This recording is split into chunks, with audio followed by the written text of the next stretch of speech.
क़म्बर में IB test pass ڪندڙ police constable जो ऑफर ऑर्डर न मिलण ख़िलाफ़ शेख बेनज़ीर भुट्टो प्रेस क्लब आॾो प्ले कार्ड खणी एहतजाजी मुज़ाहिरो करे नारेबाज़ी कई। उन मौक़े ते फरमान अली मक्सी, वाजिद अली मक्सी, फैज़ हुसैनी, शकील मेमून, गुलाम शबीज़ बुरोई ऐं ॿियनि चयो त असीं पुलिस कांस्टेबल जो इदारे मूजिबि घुर्बल समूरियूं टेस्टियूं पास कयूं आहिनि। असांखे वेटिंग लिस्ट ॼाणाए वियो आहे।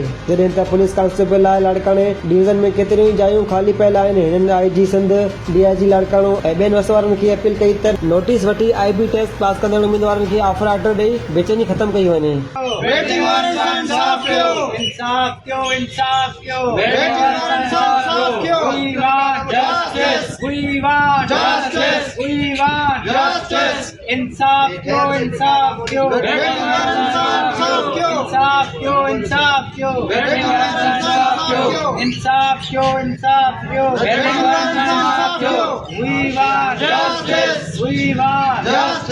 We want justice.